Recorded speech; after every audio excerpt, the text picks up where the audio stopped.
Bakit gusto natin ang mga bagay na hindi natin makamit? May napansin ka ba na kapag madali mong nakuha ang isang bagay, parang hindi ito gaanong ka-espesyal, pero kapag mahirap abutin ay mas lalo mo itong ginugusto? Bakit nga ba ganito ang utak natin?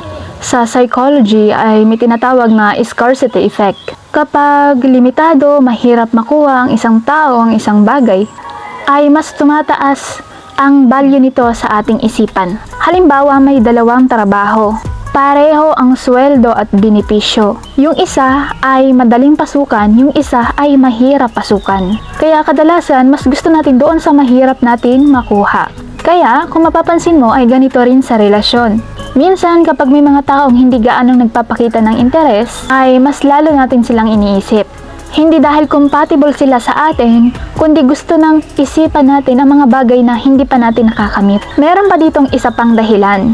Ang tawag dito ay reward prediction error. Sa madaling sabi, kapag hindi sigurado natin kung makukuha natin ang isang bagay, ay mas nagiging excited ang utak natin.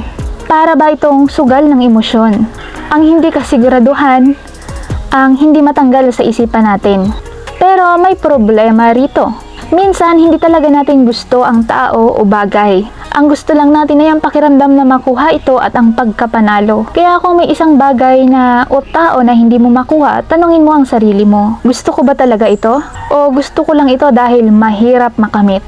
Dahil minsan, ang pinakamalaking ilusyon ay hindi ang pagkawala ng isang bagay, kundi ang paniniwala natin na magiging masaya tayo kapag nakuha natin ito. Kung gusto mo pa ng mas maraming psychological facts, just subscribe sa ating video and like, comment, and share, and comment down below kung anong mga gusto mong topic na tulad nito.